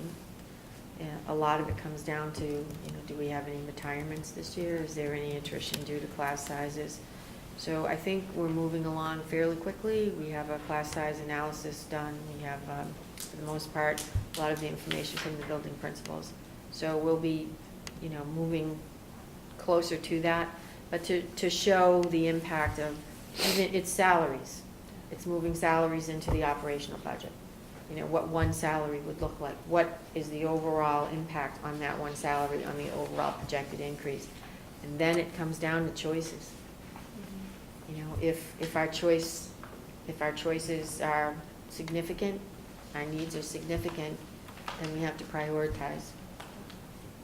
And so having the money in the revolving account really is a direct relationship with how much of that we may or may not collect, but how much of that we're willing to assume in the operational budget. So that's where we are. And to use, a number of 50 for salary isn't necessarily a true number now, because the staff that we have are, over that level with, advanced degrees and so forth, which we're really proud of. And so we have to be using real dollar numbers. But we can model some of that so that when we have this conversation, we can have those numbers to make some decisions around. I think the intent is to do it as soon as possible if it's affordable and doesn't significantly impact any other area of need. Yeah, and I like, just to throw that out there, I like Jerry's idea of sort of starting with an aspirational goal and, for what it's worth, and then we see how it goes. I think last year we said we wanted to start with 1%. So if we said, we're 68% this year, do we want to be 80% next year? And what does that look like? 80% on budget. But that could be a moving target, though, because that would, I'd say, in other words, if you would, we could do it a couple ways, but if you set an aggregate amount, you could say, well, we will subsidize it this much this year to start, okay? And regardless of how many students you have, maybe it's a safe way of doing it. I just, you know what, as we move forward, we can discuss it. We can do it multiple ways. Yeah, we could do it multiple ways. That's right. We could do it Both multiple ways ways. at the same time. Simultaneous number crunching. And next is budget calendar. Do we have to vote on the priorities? Oh, do we have to vote on priorities? We did wordsmith the second red bullet a little bit, and I think, what did we come up with? Provide training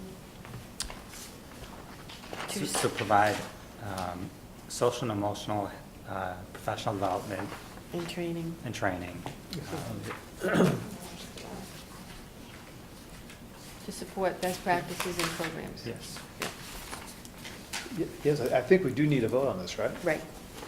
What was that again, that change? So to provide social and emotional training and professional development to support best practices and programs.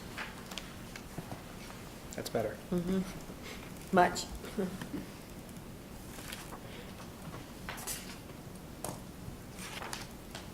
I'll make a motion, Okay, if I can. I move that we vote to approve the fiscal 2019 Southborough School Committee budget priorities as amended. All in favor? Any? Passes. Thank you. And thank you to the administrative team for being part of the process. And now to the budget calendar. It grows. More budget. It grows. We did add a couple items already. The Capital Planning Subcommittee meeting that was held on October 4th. And we had a few internal reviews of our budget priorities, and there's a meeting to add that will be taking place tomorrow morning at Town Hall. It's sort of the high-level helicopter view of the town's financial state. We actually didn't have that last year, I don't think. This year it's a minimal. We're actually meeting in Mark Purple's office, and I think Jerry as chair will be attending. Again, spoke with Mark today. It's probably going to be less than an hour, and really, they're going to share information with us about the fiscal state of the town this year, where they stand right now, and anticipated revenues from the state.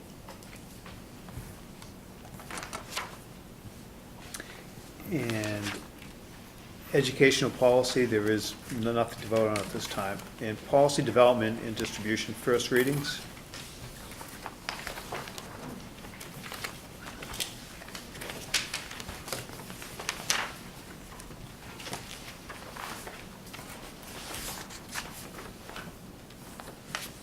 And the first was parliamentary procedures. So the policy subcommittee met on September 14th, almost a month ago. And we reviewed parliamentary procedures, and we have this before you as a first read. And I did check to see if this was incorporated into B290, and it was not.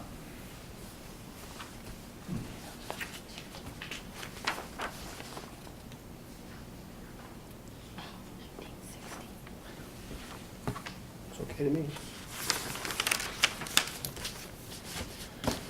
The second policy before you for first read is basic time schedule for budget preparation, D110. Significant number of recommendations from the policy subcommittee. You know, part of me is thinking too that on this one, of course, we're reading it through now too, but we can kind of like read this as we go through our budget process, you know, over the next month or two to see if this all makes sense. I mean, because we went through this for quite a while in our meeting. You know, try in making sure that you guys, that what we have here is what you agreed with Christine. What I might recommend is that we bring this back to the policy subcommittee Yeah. if that's the case, and we can let the budget process play out, and we can update the policy as Yeah. we move along. Yeah. So maybe bring it back for a second read in Yeah. after the town meeting. Sounds good. Mhm. That'd be great. Great idea. Looks about right. I like that. I'm gonna go for the And the last policy, recommend to rescind is use of computers. Antiquated. And the policy subcommittee did discuss incorporating some of this language into the acceptable use policy, and some of it is just purely outdated.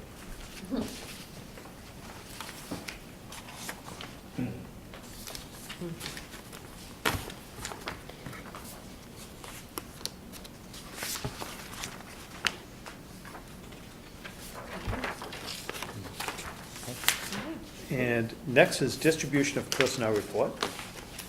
in your packets for review. It's nice that as the months move on, the list gets shorter, so that's always a great thing to see. Rebecca was here last month and shared with everyone the significant numbers that were hired at the start of the school year, so it's always nice to see a report that is about 3 names. None would be even better, but a few is much better than what we had last month.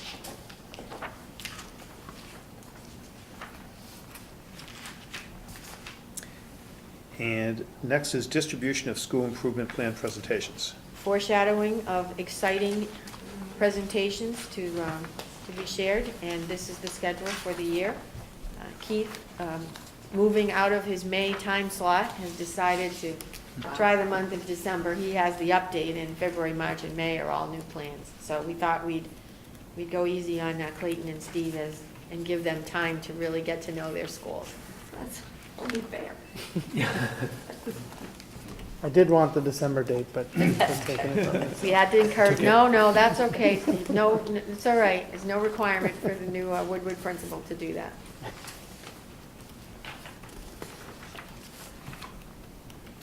And action on the executive session meetings of June 14th, 2017.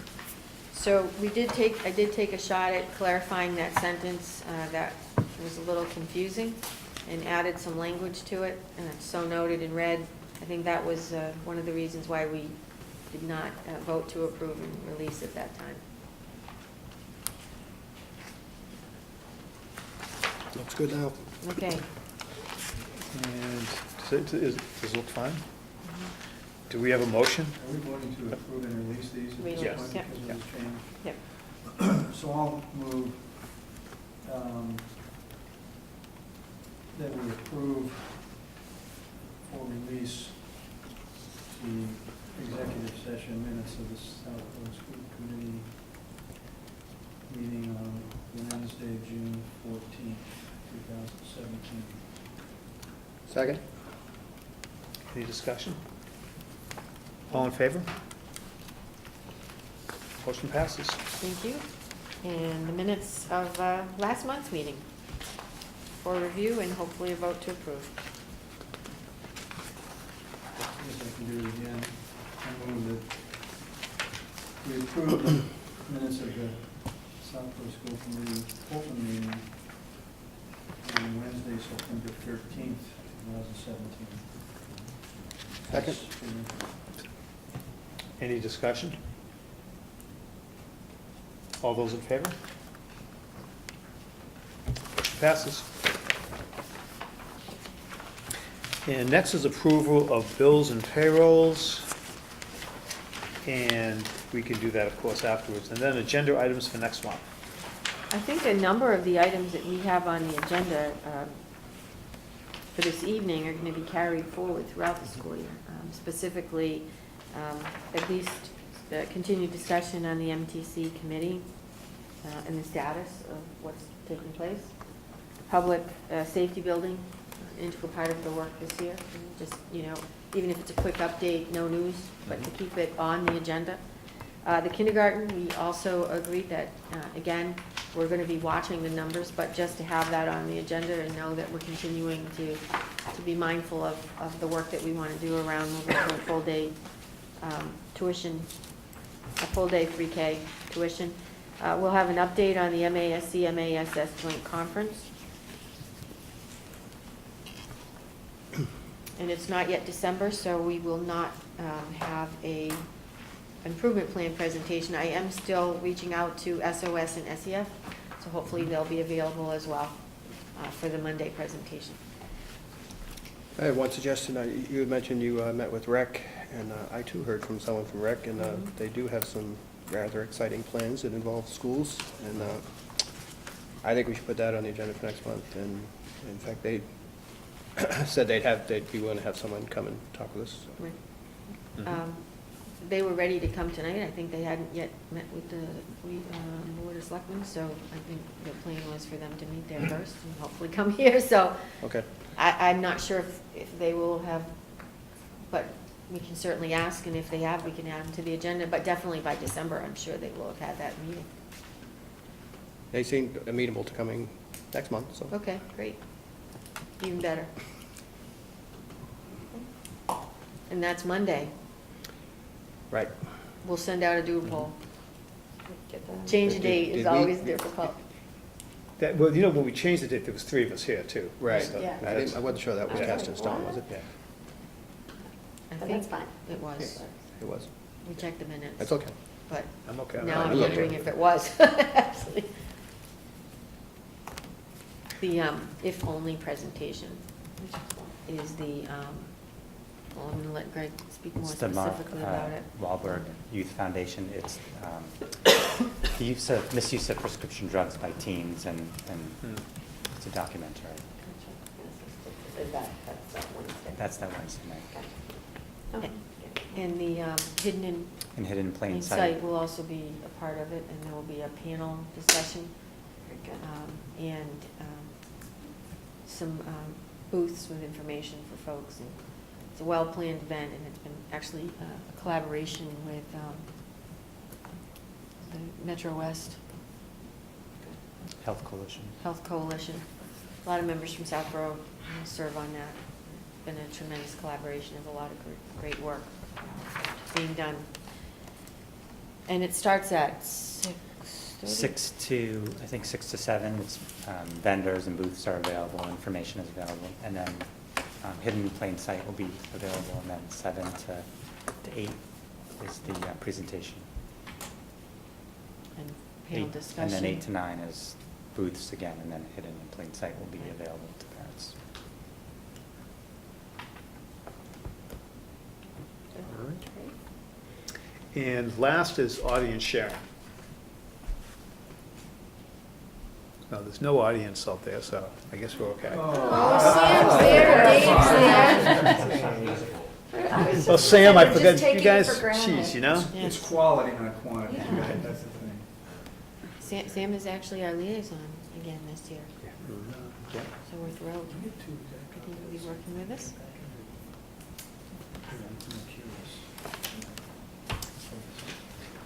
So, do we have a motion to adjourn? I'll move that we adjourn. Second. I will second. All in favor? Meeting adjourned.